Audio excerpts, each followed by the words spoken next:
tababar ku saabsan hirgelinta barnaamijka dabagalka iyo darajasiinta dugsiyada ayaa lagu soo gabagabeeyay magaalada Dhagaxbuur.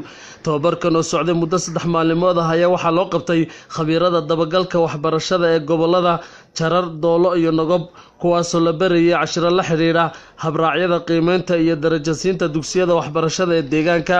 waxaana xidhitaankii tababarkan ka hadlay mudane Cabdinuur Sheekh Cabdishakuur oo ka socday xafiiska waxbarashada dowladda deegaanka Soomaalida waaxdiisa dabagalka, isagoona xubnahan ku booriyay inay bulshada uga faa'iideeyaan waxyaabihii ay goobtan ku barteen. waxaan halkan ku haynay Dhagaxbuur tababar socday muddo 3 bari ah. tababarkaas oo markaa ay ka soo qayb galayeen saddexda gobol ee kala ah gobolka Doolo, Nogob iyo Jarar.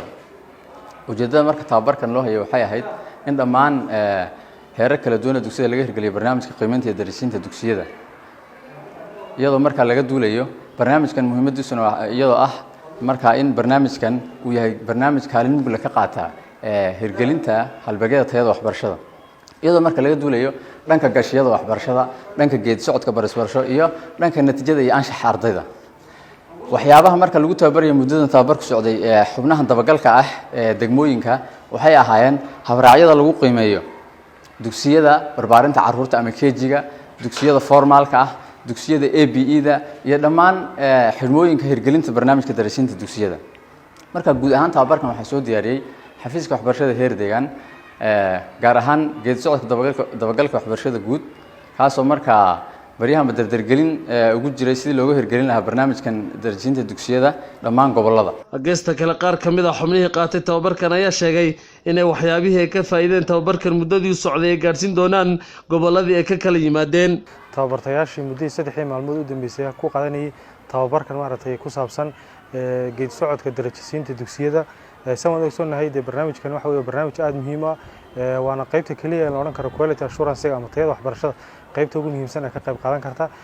marka 3 maalmood u dambeysay waxaan qaadanaynay cashiro kala duwan oo ku saabsan darajasiinta dugsiyada, haday noqoto qaybaha oo kalaaska ee farbarashada, haday noqoto qaybaha KG-ga, ABE-ga, dugsiyada formalka, checklistiyada duwanaa ee lagu kala qiimeeyay, sidoo kale qaacidooyinka loo kala isticmaalayay marka la darajasiinayo dugsiyada, natiijada meelaha laga duulayo, qaabka maaragtay talo bixinta loo siinayo. Dhagaxbuur waxaan u nimid tababar ku saabsan dabagalka iyo qiimeynta dugsiyada hoose dhexe oo aan muddo 3 cisho ku qaadanaynay tababarkan. runtii tababarkani tababar aad muhiim ah u weeye, waxa weeye waa dabagalka iyo darajasiinta dugsiyada weeyaan. tababarkan marka wuxuu faa'iido u leeyahay qiimeynta dugsiyada la qiimeynayo, gashigooda, geedi socodkooda iyo natiijadoodaba. 3 qaybood baa loo qaybiyaa. qiimeynta marka la sameynayo waxaa lagu qiyaasaa oo la weydiiyaa guddi kooban oo 5-7 xubnood ka kooban oo dugsiga wareys la yeelanayo oo kamid ah ardayda iyo macallimiinta iyo waalidiinta baa la wareystaa.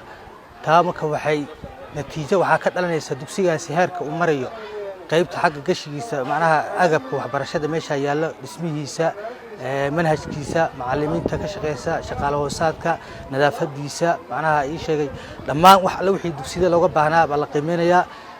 heerka geedi socodka laftigiisa waxaa la qiimeynayaa, habka barasbarasho ayaa la qiimeeyaa oo lagu qiimeynayaa questionnaire loo diyaariyay oo loogu talagalay oo ilaa heer federaal ka soo dhacay baa loogu talagalay. Maxamed Cabdiwahaab, SRTV, magaalada Dhagaxbuur.